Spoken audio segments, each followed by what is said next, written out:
कैसे हो तुम सब। आज की जो वीडियो है बेटा, आप सबको पता है आपने हो सकता है विद्या ज्ञान स्कूल के एडमिशन के लिए अप्लाई किया हो।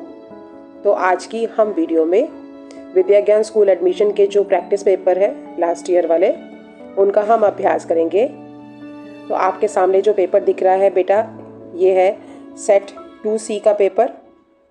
यहाँ आप अपना रोल नंबर लिखेंगे, यहाँ अपना पूरा नाम, यहाँ अपने पिता का नाम और उसके बाद name and address of the school, आपने अपने स्कूल का नाम लिखना है। फिर यहाँ पर आपका एग्जामिनेशन सेंटर का नाम, जो आपके पास एडमिट कार्ड होगा उस पर लिखा होगा। और ये जो आपका पेपर देने के लिए, आपको बांटने के लिए और आपकी क्लास में जो आएंगे इन्विजिलेटर, उनके साइन होंगे। अब इस पेपर की जो पूरी अवधि है वो बेटा है 2 घंटा 15 मिनट और इसमें मार्क्स होंगे 100 मार्क्स। 100 क्वेश्चन होंगे, हर क्वेश्चन का 1 मार्क होगा। तो यहाँ पर निर्देश हैं, उसको हम पहले पढ़ लेते हैं कि अपना नाम, पिता का नाम, विद्यालय का नाम और परीक्षा केंद्र का नाम सही स्थान पर लिखना है। घंटी आपकी बजेगी तभी आपने प्रश्नों का हल शुरू करना है। पेपर आपको पहले मिल जाएगा। पेपर में कुल 100 क्वेश्चंस हैं और सभी प्रश्नों के अंक यानी कि 1-1 नंबर के हैं सभी। परीक्षा का जो समय है वो 2 घंटे 15 मिनट है और टोटल मार्क्स हैं 100। हर क्वेश्चन का जो आंसर है, इसमें आपको क्या करना है, आपके पास एक OMR शीट आएगी जिसमें आपके पास 4 गोले लगे होंगे हर क्वेश्चन नंबर के आगे। उसमें से जो सही विकल्प होगा उसको आप फिल करेंगे। अगर यहाँ पर A विकल्प है तो आप A को करेंगे, B विकल्प है तो B को करेंगे, C है तो C को करेंगे और या D है तो D को करेंगे। बट आपने एक गोले को करना, इसलिए आप बहुत कॉन्फिडेंट हो जिस क्वेश्चन पर जिसका आपको लगता है इसका उत्तर चेंज नहीं होगा, उसी को ही आपने गोले लगाने हैं। और एक से ज़्यादा, सपोज मैंने एक के बाद D को भी लगा दिया तो मेरा ये क्वेश्चन इनवैलिड हो जाएगा, नंबर इसके नहीं मिलेंगे फिर। तो जैसा कि नंबर 6 में बताया हुआ है कि एक से ज़्यादा गोले भरने पर आंसर गलत हो जाएगा। हाँ, ये है कि अगर आपका क्वेश्चन कोई रॉन्ग हो जाता है तो उसके नंबर नहीं कटेंगे। कच्चे का काम यानी रफ वर्क करने के लिए आपको मैं बता देती हूँ। रफ वर्क करने के लिए अपने पेपर जहाँ पर समाप्त होता है, ये देखिए, ये आपको रफ वर्क करने के लिए, आपको कार्य करने के लिए जगह मिलेगी।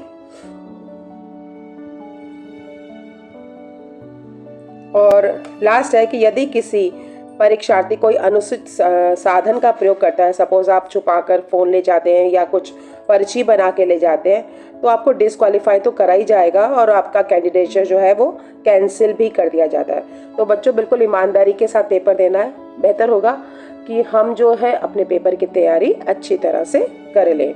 और यहाँ पर मैं आपको बता देती हूँ, ये देखिए, इस प्रकार की आपको OMR शीट मिलेगी, ठीक है।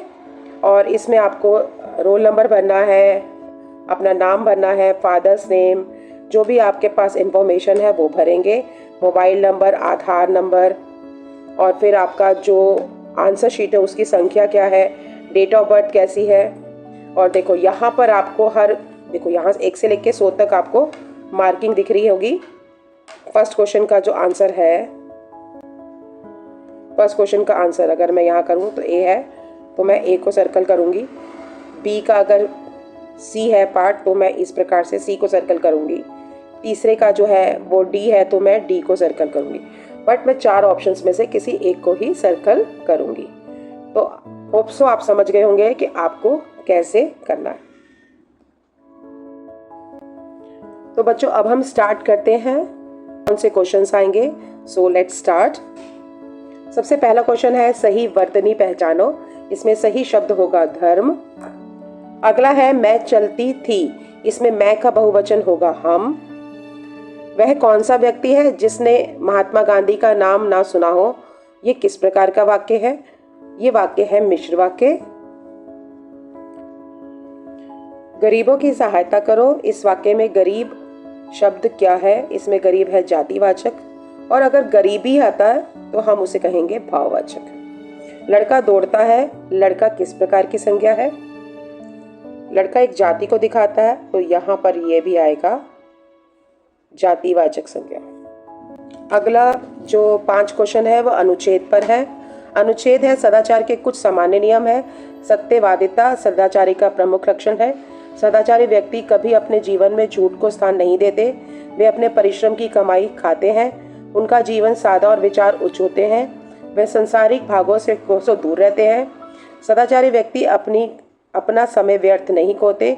उनका जीवन नियमित और संयमित होता है। वे किसी भी काम को कल के सहारे नहीं छोड़ते। वे अपना काम स्वयं ही करते हैं। जहाँ तक संभव होता है वे प्रत्येक व्यक्ति के साथ मधुर व्यवहार करते हैं। इससे वे सबके प्रियजन बन जाते हैं। ईश्वर की पूजा आराधना भी सर्वोपरि सदाचार में आता है। सदाचारी अपनी इंद्रियों को वश में रखते हैं। क्रोध, लोभ, ईर्ष्या और निंदा आदि सदाचार के दुश्मन हैं। जो इन्हें त्याग देते हैं वही सच्चे सदाचारी कहलाते हैं। सदाचार के अभाव में धन, संपत्ति, वैभव या अन्य उपलब्धियां निरर्थक हो जाती हैं। कहा भी गया है कि सदाचार के अभाव में विद्या और धन अंधे हैं और ऐसा धन और ऐसी विद्या संसार के लिए हानिकारक है। आँख का अंधा और गांठ का पूरा कभी समाज में प्रतिष्ठित या आदर नहीं पा सकता। यही कारण था कि रावण जैसा धनवान, पराक्रमी और विद्वान सदाचार के अभाव में आदर का पात्र नहीं बन सका। ठीक इसके विपरीत राम अपने सदाचार के सहारे विश्ववंद हो गए। So this was a paragraph अनुच्छेद। अब इस पर बेस हम MCQs देखते हैं। प्रश्न नंबर 6 डैश सदाचारी का प्रथम लक्षण है, तो इसमें आएगा सत्यवादिता। प्रश्न नंबर 7 निम्नलिखित में से कौन सा गुण सदाचारी का नहीं है, तो इसमें आएगा ऐशो आराम का जीवन। नेक्स्ट है सदाचारी डैश सबके प्रियजन बन जाते हैं। सदाचारी अपने प्रत्येक व्यक्ति के साथ मधुर व्यवहार करके सबके प्रियजन बन जाते हैं। यह है सही उत्तर। प्रश्न नंबर 9 कैसे व्यक्ति सच्चे सदाचारी कहलाते हैं, तो इसमें सही उत्तर होगा काम, क्रोध, लोभ, ईर्ष्या और निंदा आदि का त्याग करने वाले। प्रश्न नंबर 10 है आंख का अंधा और गांठ का पूरा का मतलब होता है जो मूर्ख होता है बट धनी होता है। अब हम आते हैं दूसरे अनुच्छेद पर। रक्षाबंधन भाई बहन के प्यार का प्रतीक त्योहार है। इस त्योहार पर बहनें अपने भाइयों की कलाई पर राखी बांधती हैं। यह भाइयों के प्रति बहनों के प्यार, उनके खुशहाली की कामना की प्रतीक करती हैं और भाई अपने बहन की हमेशा रक्षा करने का वचन देता है। राखी सामान्यतः सुनहरे, चमकीले और रेशमी धागों से बनती है। यह त्योहार जुलाई अगस्त में श्रावण मास में पड़ता है। यह ऐतिहासिक रूप से भी प्रसिद्ध है। ऐतिहासिक शब्द को देख लें, कई बार पूछा जाता है। चित्तौड़ के राजा की विधवा रानी कर्णावती ने मुगल बादशाह हुमायूं को राखी बेचकर सहायता मांगी थी और रक्षा का अनुरोध किया था। हुमायूं राखी पाकर इतना भावुक हुआ कि उसने तुरंत ही कर्णावती की रक्षा के लिए अपनी सेना भेज दी। रक्षाबंधन के दिन बहनें पूजा की थाली तैयार करती हैं। उसमें राखियाँ, चावल के दाने, अगरबत्तियाँ और मिठाइयाँ सजाती हैं। अपने भाइयों की आरती करने के बाद वे उनकी कलाइयों पर आकर्षक राखियाँ बांधती हैं। तो ये था हमारा अनुच्छेद नंबर 2। अब आइए इस पर आधारित प्रश्न कर देखते हैं। प्रश्न नंबर 11 है रक्षाबंधन किसका प्रतीक है? यह है रक्षाबंधन भाइयों के प्रति बहनों के प्यार और उनकी खुशहाली की कामना का प्रतीक है। नेक्स्ट है रक्षाबंधन के दिन बहनें अपने भाइयों की कलाई पर क्या बांधती हैं? सही उत्तर होगा ऑप्शन सी, राखी। प्रश्न नंबर 13 राखी कैसे बनाई जाती है? तो इसमें सही उत्तर होगा ऑप्शन नंबर ए, सुनहरे, चमकीले और रेशमी धागों से। प्रश्न नंबर 14 रक्षाबंधन किस माह में मनाया जाता है? तो ये मनाया जाता है जुलाई और अगस्त, सावन के महीने में। प्रश्न नंबर 15 आकर्षक का विलोम बताना है, तो इसका अपोजिट होगा अनाकर्षक।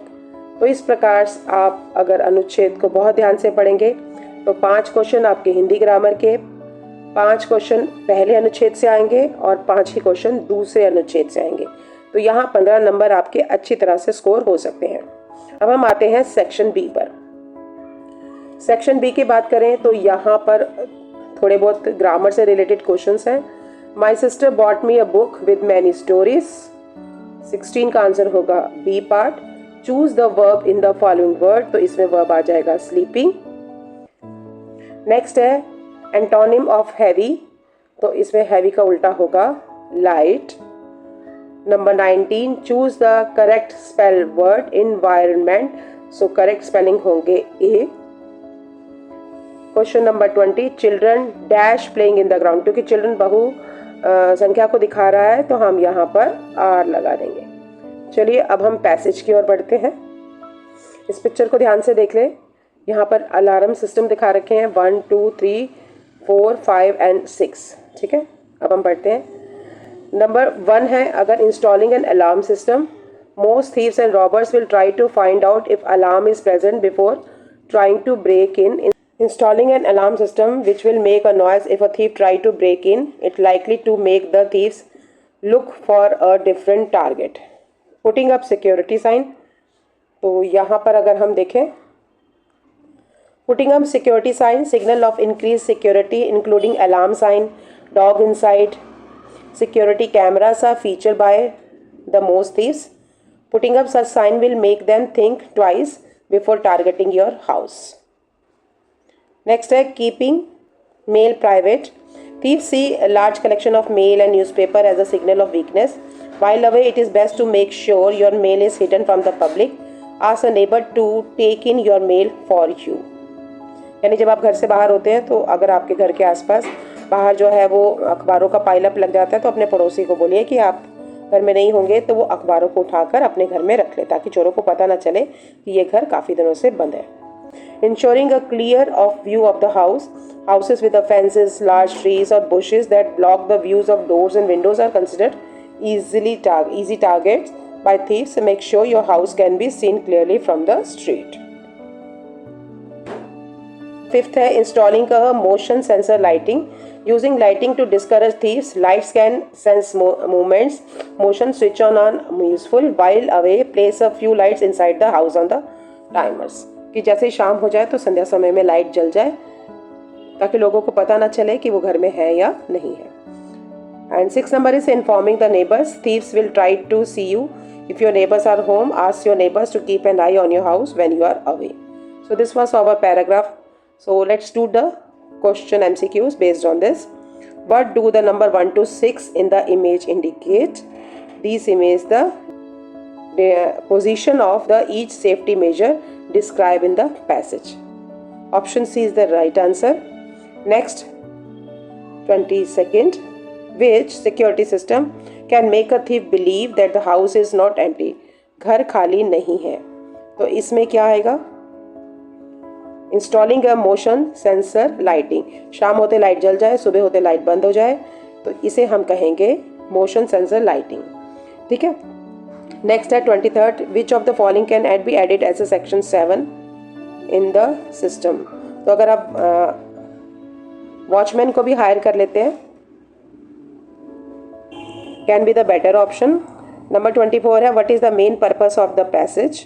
इसका पैसेज का मतलब क्या है? To give us the tips on avoiding a robbery, कैसे हम घर को लूट मार से बचा सकते हैं। नंबर 25 है, according to the passage which of the following is most likely to attract a thief to a house, और इसमें आएगा आपका unopen letters at the door. So now move to the passage number 2.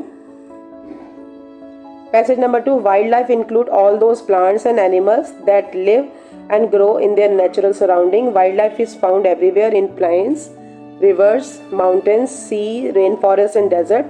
Today there are very few places left on the earth where wildlife is totally untouched by the human beings. Wild animals were present on the earth long before the arrival of human beings. They have as much right to live here as we do. However, the human beings are destroying the natural surroundings of these animals by cutting down forests and by polluting rivers. Due to this, many wild animals are not able to live in their changed surrounding and are increasing becoming extinct. So this was the paragraph. Now we will start doing question answers based on it. Number 26 है कि where wildlife is not found. तो wildlife जैसा कि हमारे उसमें है, planes में है, रिवर में, माउंटेन में, sea, rain forest and desert, तो यहाँ पर आएगा घर, होम।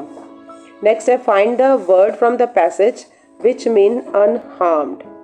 अनहार्म्ड का मतलब है बिना नुकसान पहुंचाए, तो इसमें आएगा untouch. Question number 28, how human beings are destroying the natural surrounding.